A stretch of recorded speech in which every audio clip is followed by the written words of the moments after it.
Não há escolhas erradas com a informação certa. 3 eleições no prazo de um ano? Opiniões rápidas não chegam. Garanta o acesso a factos e uma análise transparente e rigorosa. 3 eleições, uma assinatura, toda a informação. Assine em observador.pt, agora com 49 € de desconto.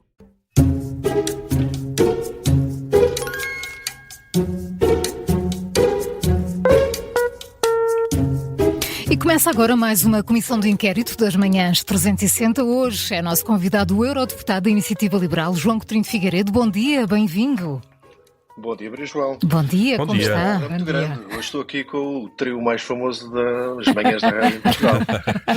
Estou ligeiramente intimidado. Começa a dar-nos música logo. Exato. Não vai ser mais fácil por causa disso. Ver se vos amacio. João Coutinho de Figueiredo. Não há notas artísticas? Não há notas artísticas para já, não. Mas vimos-lo a jogar vôlei, sim senhora. Isso é uma nota atlética. Exato. São 5 perguntas, cada resposta certa vale 5 pontos. Se tiver ajuda e acertar, recebe 2. Só a título de curiosidade, até hoje só 3 convidados conseguiram os 25 pontos. Foram Pedro Cisa Vieira, Fernando Rosas e o Azeredo Lopes. Só para saber. A esquerda está a ganhar. É melhor não fazer os... Depois é melhor não tentar fazer os 25, que não ficava em extraordinária companhia. Então, vamos lá começar.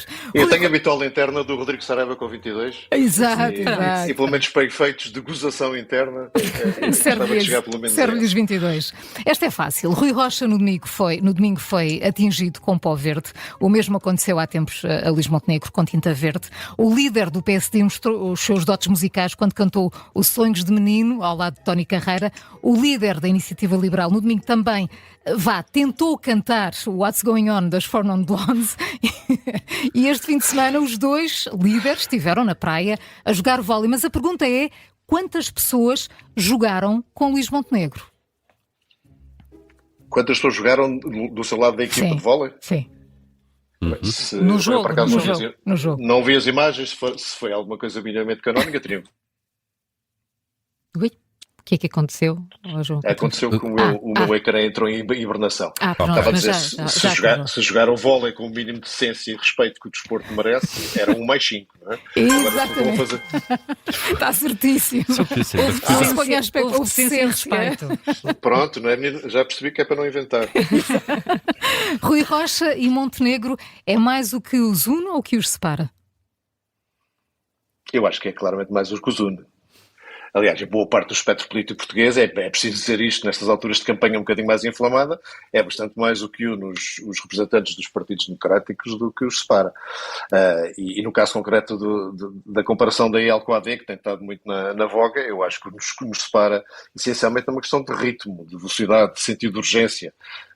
Porque quanto aos objetivos finais do que se pretende atingir, acho que estamos perfeitamente identificados e por isso faz sentido falar de entendimentos pós-eleitorais, porque de facto todos queremos, neste caso quer a coligação PSD-CDS, quer nós, queremos um país bastante mais próspero, menos burocrático, mais integrado na Europa e oferecer mais oportunidades aos portugueses. Portanto, isso une-nos obviamente aquele respeito básico pelo Estado de Direito, pela separação de poderes e pelas liberdades individuais. Portanto, isso é óbvio que nos une muito mais do que nos separa. Mas um eventual entendimento para se portar um governo obrigaria a ela a meter no saco, digamos assim, uma série de propostas que tem no programa, não é?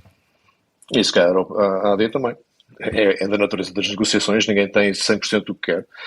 Agora, eu tenho falado nisso com alguma calma e alguma ponderação, porque acho que se fosse uma série da Netflix, isto tinha 3 episódios. Primeiro episódio, 18 de maio, contar os votos, ver que força temos.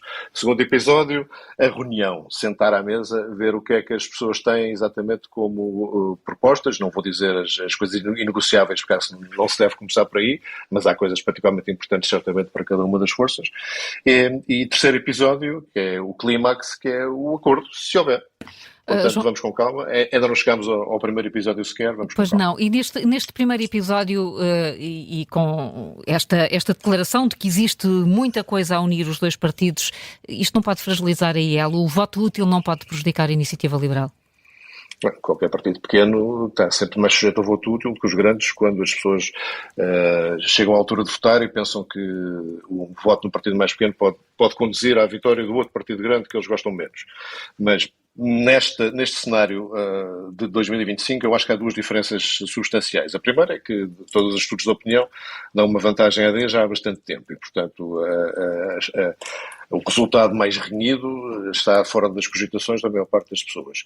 E a segunda, porque é uma eleição que acontece 11 meses depois de uma outra e de 11 meses de governação da AD, que deve ter mostrado a muita gente que o voto em 2024, concentrado na AD, não foi a melhor opção, porque, de facto, o PSD, em muitas matérias, não governou muito diferente do PS. Não só porque andou a distribuir prebendas por várias corporações para ganhar fôlego eleitoral, como não foi particularmente corajoso nas reformas que quis implementar, e algumas nem sequer tentou. Portanto, as pessoas que em 2024 se calhar cederam ao canto do voto útil, agora já têm a vacina. Vamos esperar então pelo fim desse primeiro episódio e vamos continuar aqui na Comissão de Inquérito no desporto e na modalidade que a Iniciativa Liberal escolheu para esta campanha. Quem é ou qual é o atual campeão nacional de voleibol? É o Sporting Clube de Portugal. Pois é, e não era campeão desde 2018, conseguiu o título lá. E eu disse isto com um embargo na voz, não sei se repara. Sim, claro, notou-se. Uma emoção muito grande aí. Acontece aos melhores. E neste... creio que o Benfica chegou a estar a ganhar a série por 2-0. Pois foi. Foi ali no limite. Tem perguntas mais alegres? Tenho. Não vamos falar do último fim de semana a esse nível, não vamos. Nem no próximo, se calhar. Nem no próximo. Mas parece que a Iniciativa Liberal está a jogar melhor com o PSD do que com o CDS. Há aqui um incómodo que pode ser difícil para o tal segundo episódio daquela série da Netflix, das negociações. É inegável que há. Porque aqui já começa a ser uma questão, já não é de aritmética nem de peso eleitoral, é uma questão de física. Não é possível dar o mesmo espaço, e quando estou a falar de mesmo espaço, estou a falar de influência no programa e de eventual representação governamental, a partidos que têm, obviamente, uma expressão eleitoral, hoje em dia tão diferente como é o caso da Iniciativa Liberal do CDS. E aqui gostava de deixar claro que não estou a pôr em bicos dos pés, não estou a dizer que a Iniciativa Liberal é melhor que o CDS, nem estou muito menos a menosprezar o papel histórico muito importante que o CDS desempenhou nestes 51 anos que levamos de democracia. Mas hoje a realidade é o que é, o peso e a influência eleitoral e política e mediática até da Iniciativa Liberal é incomparavelmente superior.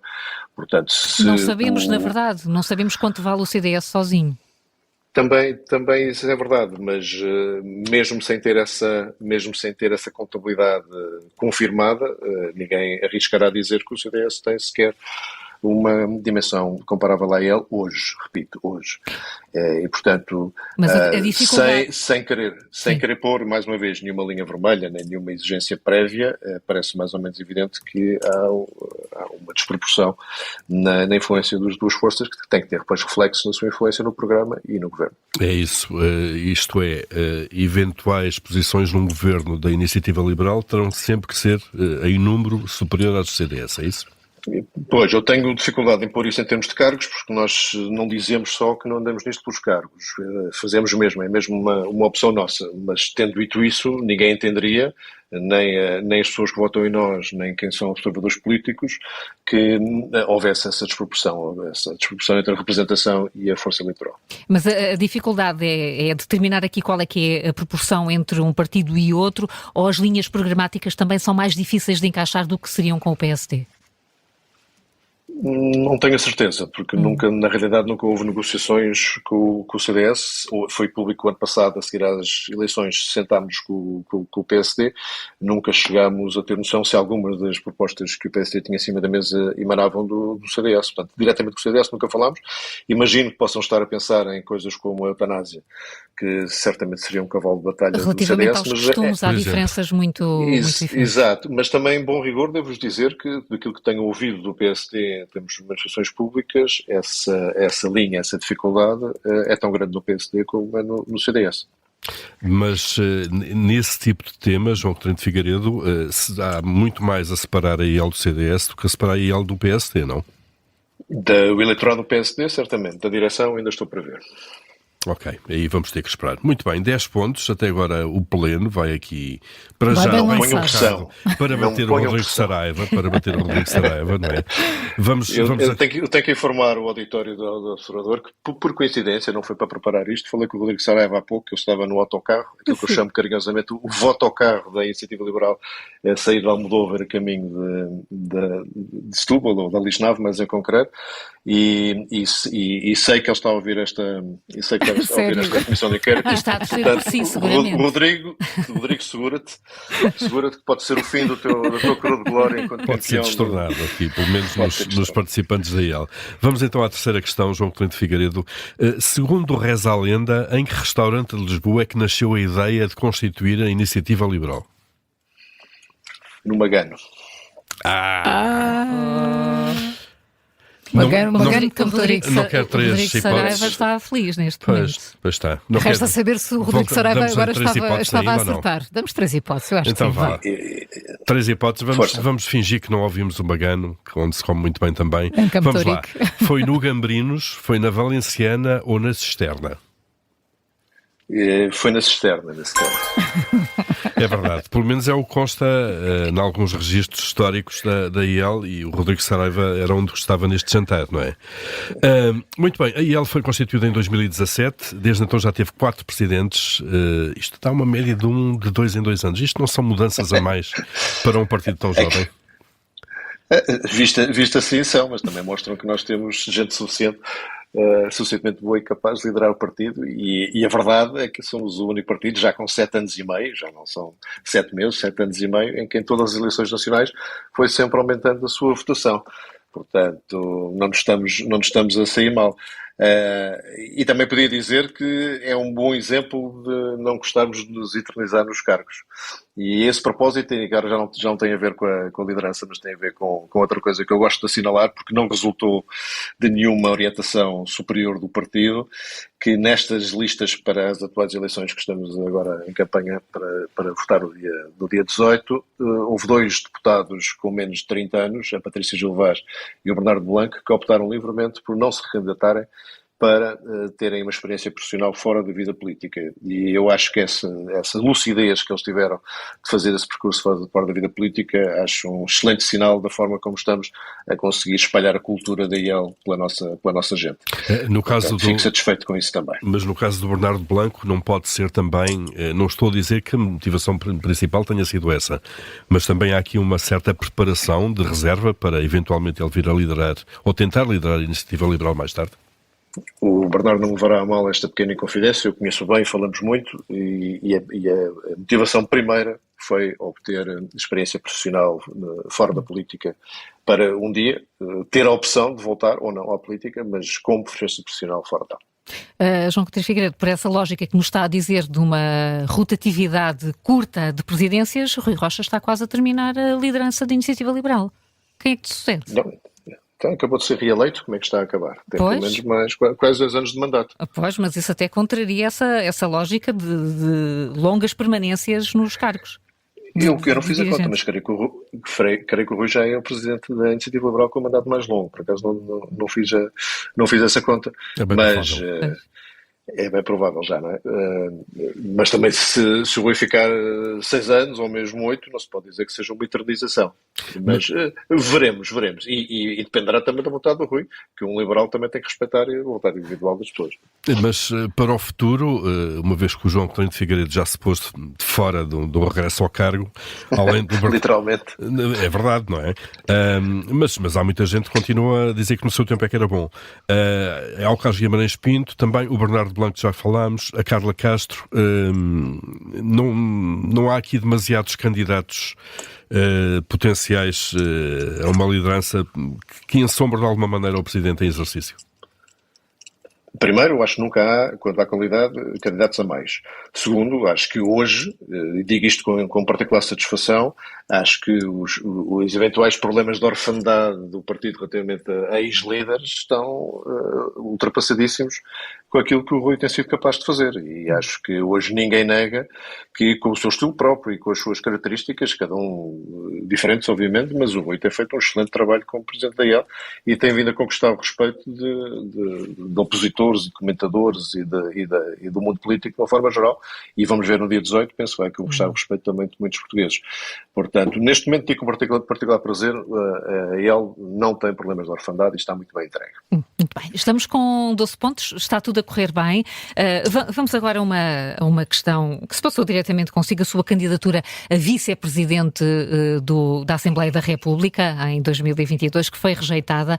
Se calhar sabe isto de cor, teve 108 votos, precisava de 116 para a eleição. O que lhe perguntamos é quantos votos nulos é que teve essa votação? Digo com franqueza que não sei. Não se lembra? Não me lembro. Não me lembro. Mas se tivesse que arriscar pela natureza da coisa, e eu vou arriscar, vou fazer uma conta rápida, tive 44 votos nulos. 44 votos nulos? Tantos? Não. Foi menos? Nulos? Nulos? Portanto, não sei. Sim, sim. Imaginei-o sim. Aliás, disse isto várias vezes, tentei que a comunicação social pegasse neste desafio, é porque na altura, se vocês se recordam, essa eleição ocorreu depois daquelas já clássicas discussões sobre onde é que a IEL se ia sentar no hemiciclo, e o PSD tinha reagido bastante mal à nossa pretensão de nos sentarmos entre o PSD e o PS, como acontece, aliás, em muitíssimos parlamentos por essa Europa fora, incluindo neste Parlamento Europeu, de onde eu vos estou a falar agora. Pronto, o PSD reagiu mal e essa votação teve lugar uns dias depois.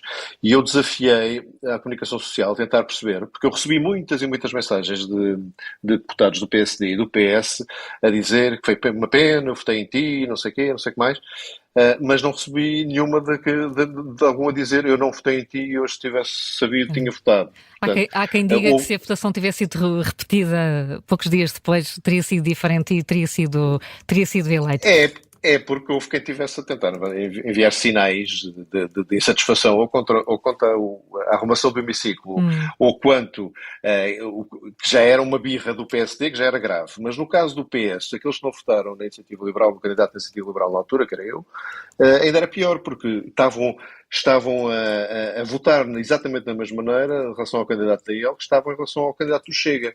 Portanto, estavam a fazer aquilo que eu já este fim de semana tive a oportunidade de me insurgir, que é amalgamar tudo o que está à direita do PS como se fosse tudo farinha do mesmo saco, que é uma coisa que me faz a maior das confusões e que é o maior serviço que se faz às forças extremistas, não é? Dizer que tudo o que está à direita do PS parece que tem falta de legitimidade democrática para poder exercer o poder. E eu gostava que a comunicação social na altura tivesse ido atrás dos deputados do PS que equipararam a IEL ao Chega, para efeitos, para efeitos não atribuir o voto. Acho Mas foram que isso foi particularmente grave. Foram muito menos os votos nulos. Só para lhe dar uma ideia, estamos aqui a falar de um dígito. Vou-lhe dar as 3 hipóteses. 8, 6 ou 5?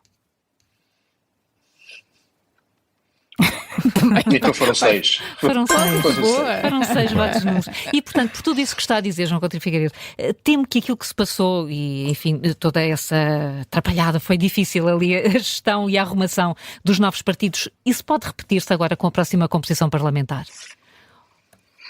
Não sei, eu era responsável do partido, era presidente do partido na altura em que as duas principais discussões dessas ocorreram.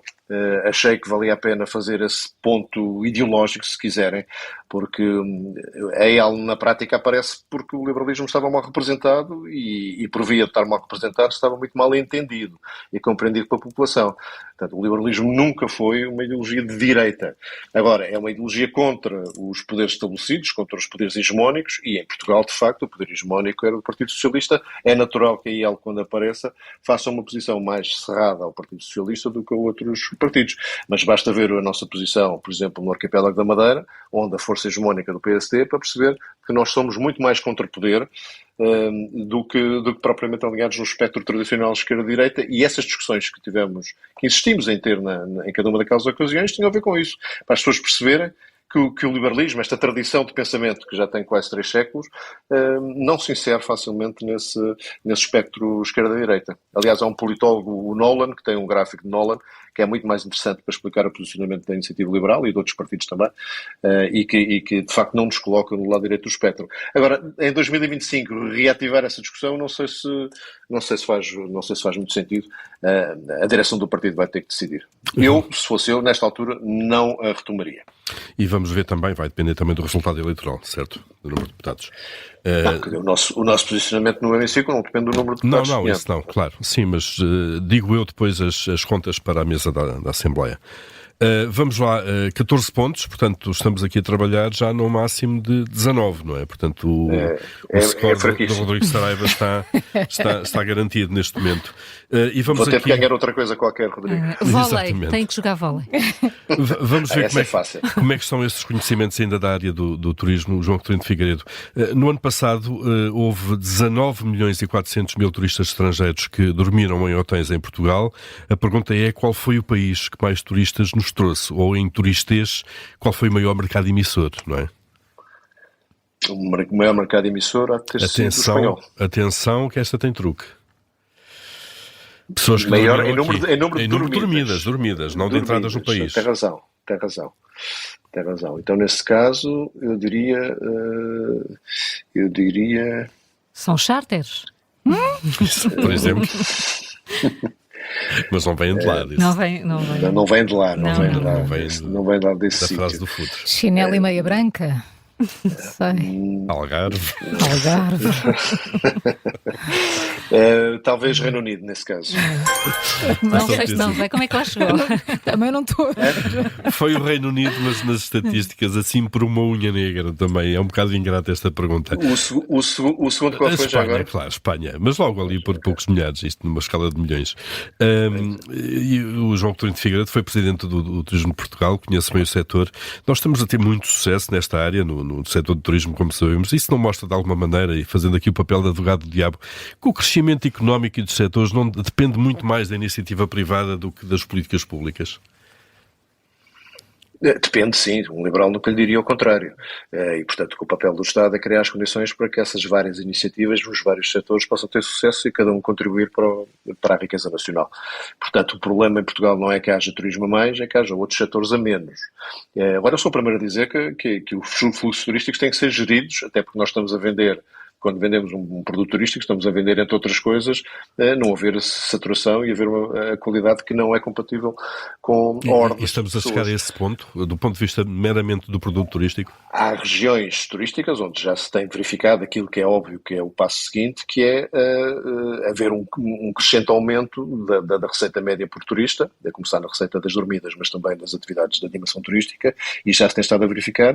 É esse o caminho. À medida que se torna óbvio que o destino é apetecível, há condições para que o preço suba e para que os empresários do setor apostem mais na qualidade do serviço que estão a prestar do que meramente na quantidade de camas ou de lugares que têm disponíveis para cada uma das atividades. Portanto, isso está a acontecer em Portugal. E as taxas turísticas, João Coutinho de Figueiredo, que as cidades vão impondo cada vez mais e cada vez mais elevadas, são uma forma também de regular a procura, de alguma forma?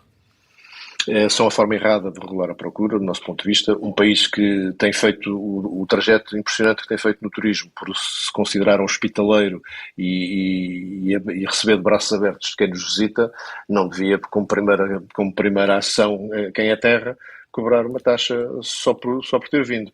Eu sei que são fontes de receitas importantes para algumas autarquias, mas havia certamente forma de compensar as autarquias pela sobrecarga que o turismo causa a alguns serviços, sem usar as taxas turísticas. Eu preferia que fossem as receitas que o turismo gera, que depois revertessem em parte também para as autarquias, como já acontece com alguns mecanismos, para gerar e gerir melhor esses fluxos. A taxa de per si é a forma fiscalmente mais fácil de gerir o assunto, mas do meu ponto de vista, estrategicamente mais errada. João Coutinho de Figueiredo, já estou a imaginar o telefonema do Rodrigo Saraiva daqui a minutos. Foram 16 pontos, não é? Foram 19. Esta semana não me está a correr bem. A semana toda. É verdade. Muito obrigada por ter estado connosco na Comissão de Portanto, Inquérito. vamos fazer uma coisa que vocês ainda não pensaram, que é de haver uma comissão de inquérito em duelo. Portanto, Já cá tivemos um duelo. Não soube. Foi. Tiveram Com o uma. Relvas Não e o era Adalberto. duelo, era em conjunto. Era conjunto, ou Era duelo? conjunta, não era em duelo. E pronto, Era equipa, chama-me a mim ao Rodrigo. Não, Pode ser. Para a finalíssima. se fizerem uma pergunta cuja resposta só o Rodrigo é que sabe, tem que fazer uma ao Rodrigo, que só eu é que saiba. Exatamente. João Coutinho de Figueiredo. E estamos em duelo, que dá outra adrenalina. Muito Vamos a obrigada por ter Obrigada. aceitado o nosso convite. Um bom Obrigado. dia para si. Bom dia, Meus queridos obrigado. moderadores, muito obrigado, Muito foi um gosto estar obrigada. convosco. É Um bom sempre dia para também. todos. Muito Muito obrigada. obrigado. Obrigado. Um grande abraço.